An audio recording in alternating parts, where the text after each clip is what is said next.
Bonjour, bienvenue sur cette nouvelle vidéo couture. Je vous retrouve aujourd'hui pour vous parler d'un de mes patrons préférés, si pas le patron préféré, qui est la robe que je porte là sur moi, c'est-à-dire la fringe dress de Shulk & Notch. Alors j'ai cousu ce patron à 3 reprises, une fois en version robe, 2 fois en version blouse et une fois la version A, qui est celle-ci, et 2 fois la version B, dont l'encolure est différente. Aujourd'hui, je vais me concentrer sur cette version-ci. La seule chose, c'est que c'est la version A, mais je n'ai pas mis les... Il y a des petites bandes, je ne sais plus trop comment ça s'appelle, qui viennent relever les manches. Et moi, je trouve pas ça très joli sur moi, donc je ne les ai pas mises. Donc, je vous montre le dessin technique. Voilà, donc moi, c'est cette version-là, mais avec les mancherons de la version B. Alors, pourquoi j'en suis si convaincue, si amoureuse de ce patron? Eh bien, c'est parce que je n'ai que du positif à dire. Les explications ne pourraient pas être plus complètes. J'adore la forme, le tombé de la robe. Je la trouve originale. J'ai vraiment pris beaucoup de plaisir à la coudre. Donc j'ai vraiment, le processus de la couture a été super agréable et j'adore la porter. Alors, pour le patron lui-même, les explications, comme je vous le disais, sont hyper claires. Une des choses qui, moi, est importante à mes yeux, c'est qu'il y ait le tableau des mesures du vêtement fini. C'est le cas. Ça m'a permis de choisir ma taille parce que souvent j'ai le souci que les mensurations de base sur un patron, ça fait comme ça. La taille est souvent très fine. Moi, j'ai pas la taille spécialement fine et du coup, il arrive que des patrons soient trop ajustés au niveau de la taille pour moi.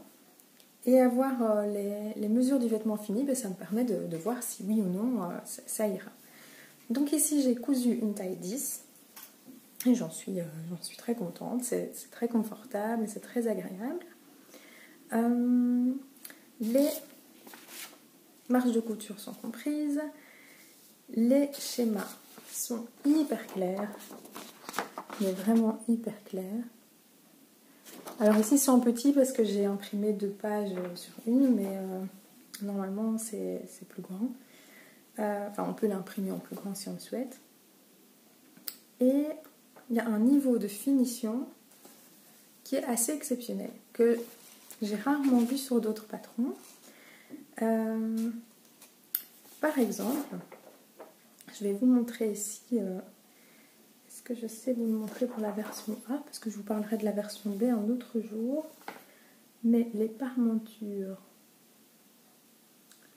je pense qu'ici vous allez voir.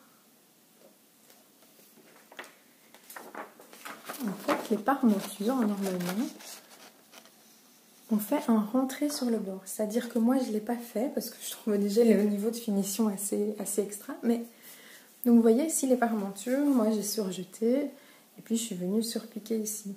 Et bien, le patron prévoit normalement de venir faire un rentré ici pour qu'on n'ait pas ces marges surfilées. Alors, ça, déjà, j'ai jamais vu dans un patron. Un autre point qui montre le souci apporté au détail, c'est que les bracelets de manche ici, eh bien, on vient faire un rentré d'1 centimètre et on vient surpiquer. Et là aussi, ça fait un fini vraiment très très propre. Souvent, dans les patrons, on plie son bracelet de manche ici envers contre envers, on vient le fixer endroit contre endroit, on pique. Et puis, pouf, on le tape comme ça, et les marges, elles sont à l'intérieur. Et on peut encore faire une petite surpiqûre. Et bien ici, c'est vraiment super propre. Alors, normalement, il y a des petites ceintures fines pour venir ici cintrer la taille. Moi, je ne suis pas convaincue que ça m'irait. Je trouve ça très joli sur les personnes qui ont une taille fine. Si vous regardez le hashtag Fringe Dress sur Instagram, vous verrez des versions vraiment très très belle. Et en ce moment, je ne sais pas si c'est sur les blogs américains, anglophones en tout cas, il y a une espèce de projet capsule, garde-robe capsule. Et le mois de septembre était consacré à la French dress, donc on en voit pas mal pour le moment. Et il y a pas mal de propositions de hacking du patron sur le site de Shulk & Notch également. Je pense par rapport à ce mois consacré à la French dress. Donc, je reviens à mon explication. Il y a des ceintures que moi je n'ai pas mises. Et ces ceintures, c'est assez astucieux, elles sont prises dans les pinces. Donc on vient les coudre et elles sont prises dans les pinces. Je trouve ça très très sympa. Il y a la possibilité de mettre des poches. Moi j'ai zappé parce que je mets rien dans mes poches. Enfin, surtout sur une robe avec un tissu si léger. Le bas de la robe est plus long au milieu et plus court sur les côtés. Et vous voyez, il y a aussi un... Je trouve ça très joli et très agréable à porter au quotidien. C'est-à-dire que je me sens vraiment bien dans cette robe. J'ai pas peur qu'elle se relève, qu'elle soit trop haut. Non, c'est une chouette longueur. Ça cache un peu les genoux, mais ça montre les jambes sur le côté. C'est vraiment une chouette longueur. Alors je vais la remettre correctement. Voilà. Donc ici vous avez une bande de boutonnage. La seule chose que j'ai faite sur cette version, c'est que, donc vous voyez, il y a 3 boutons. Le 3e s'arrête ici, ce qui est assez bas. Et donc ça arrivait que ça baille, ce qui n'était pas le bienvenu. Et donc, comme j'ai cousu mes boutons directement, toutes mes épaisseurs, comme c'est pas une bande de boutonnage qui est amenée à être ouverte, mais j'ai fait un point de couture ici pour refermer le décolleté et pas avoir ce souci de tissu qui baille. Le tissu, vous avez reconnu la viscose Riffle Pepper & Co qui a eu beaucoup de succès cet été. Elle vient de chez Atelier Moondust comme d'habitude. C'est un bonheur à coudre. C'est fluide, mais moi je n'ai pas besoin de la midonner. Je midonne jamais entre nous. Mais voilà, j'ai pas eu de difficulté particulière. Et c'est un plaisir à porter. C'est léger, par grosse chaleur, c'est juste un bonheur. Donc là, l'automne est là. Je ne sais pas si je vais la porter avec des collants. Et je pense que ça peut être joli. Avec un gros gilet, des collants noirs, des petites boots. Voilà, je vais voir si je vais assumer en hiver, mais pourquoi pas. J'assume de plus en plus. La couture me permet de porter des vêtements que j'aurais pas forcément porté avant. Oui, là, je l'imagine bien avec un gilet doudou et des collants et des boots. Et voilà, mettons un petit peu de couleur dans notre quotidien. En plus, voilà, du bordeaux, c'est quelque chose qui se porte facilement aussi en hiver. Oui, je trouve que les fronces sont particulièrement bien dosées. C'est pas trop haut, c'est hyper confortable. Ça pourrait être baby bum compatible. Je ne suis pas enceinte, non, c'est pas le cas, mais voilà. Si vous êtes enceinte et que vous cherchez une robe avec de la place pour le ventre, elle est parfaite. Et un autre point que je voulais mentionner, c'est que on a toutes les infos sur le patron. Tout est noté. Et ça arrive fréquemment que quand je découpe les pièces d'un patron, mais que les infos soient écrites à côté parce que la pièce est petite et que la police est grande et que donc on les écrit à côté. Mais une fois qu'on a coupé son patron, les infos on ne les a plus. Si on n'a pas pensé les noter, on ne les a pas. Ici, absolument tout est noté sur les pièces du patron. Et voilà, je me suis fait la remarque que c'était super clair, que voilà, il y a vraiment toutes les marques, les repères, tout est super clair. J'ai vraiment adoré coudre ce patron, j'en suis déjà à 3 versions, il y en aura d'autres. Et les versions blues, donc on peut aussi le coudre en version blues. Donc moi les 2 autres c'est version blues mais la version B. Et elles sont mais vraiment super agréables, j'adore les porter, j'ai toujours des compliments. C'est vraiment une coupe qui me va bien.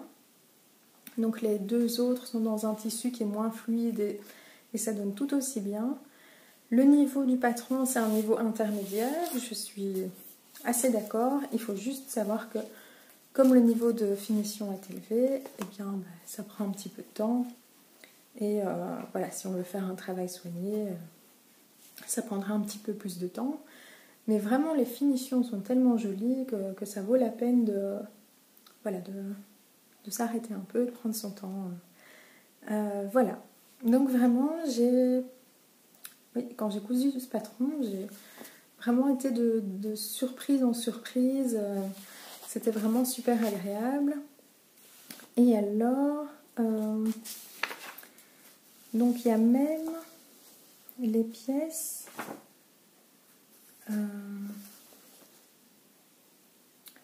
Sur le patron, il y a aussi les pièces pour la parmenture, pour le thermocollant.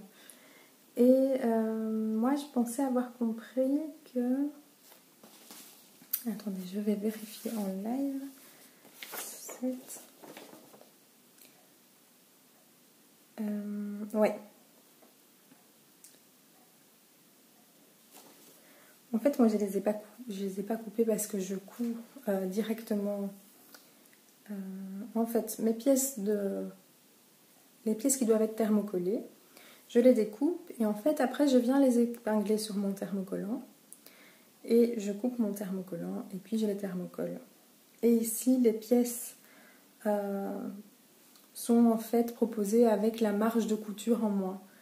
Moi, j'utilise toujours du thermocollant spécial tissu fluide. Et donc, je ne voyais pas l'intérêt de retirer ce centimètre de marge de couture.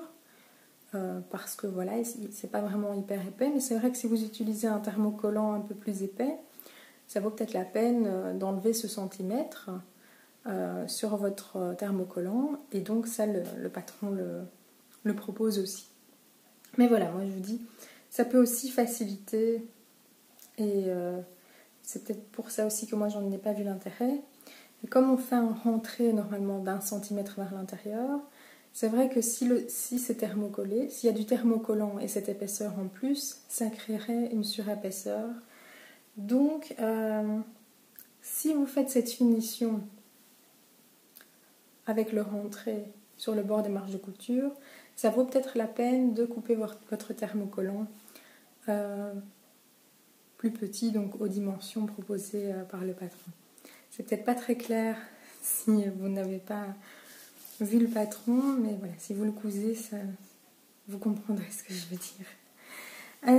Voilà, mais je pense que je vous ai tout dit sur ce patron. Je ne sais plus si je vous ai dit que les marges de couture sont incluses, mais elles sont incluses en plus. Donc, moi, ça me convient très bien.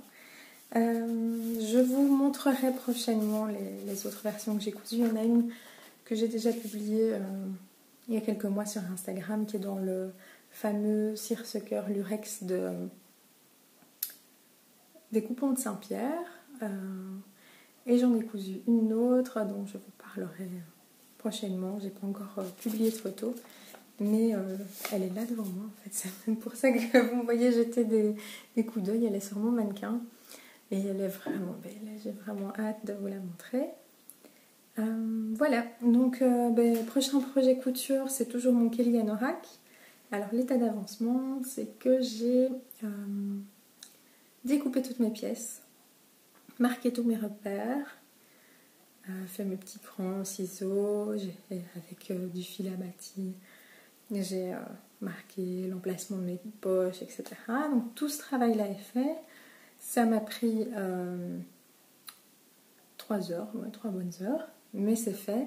Et donc maintenant je vais passer à l'assemblage, ce qui promet d'être très chouette.